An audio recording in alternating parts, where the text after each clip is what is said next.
was announced by the Harper government that a new model for pension plans around this concept of target benefit was going to be introduced.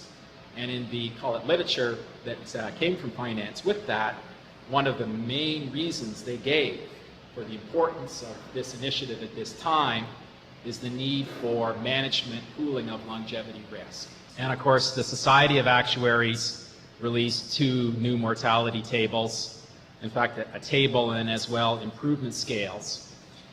And all the evidence is pointing in the same direction, which is, as we know in this room, a good news item for the human animal, but challenging for us as folks that work around pension plans, and that's increased longevity. When you look at kind of the key metric, the key measurement, right, of how long folks are living, of course we look at life expectancy at 65, split by gender. And you can see that the most recent study, whether it's in the US, the Society of Actuaries study, or what we've got coming out of our Canadian study, when you look at the final column in either one of these tables, you're seeing a delta, you're seeing an increase of about 2 years, 2 to 3 years.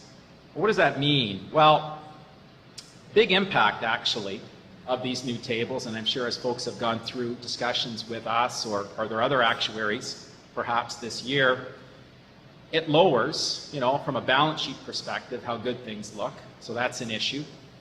But when you get into the wonderful world, as our corporate clients here today know, of accounting for pensions, which is something different than maybe how they're funded, typically different, what you discover is because of changes in the accumulated liabilities, you can have enormous increases in accounting expense. We know now for the first time that really Canadian mortality is different. Canadians live longer than Americans, so not a reliance any longer on US tables. The rapid increase in life expectancy at 65, we know that we used to talk about, mortality is improving and folks are living, an extra year every 10 years at age 65, right? That's how fast it's increasing. Well, we were wrong. The rate of increase is about twice that. Earnings levels impact mortality as much as gender.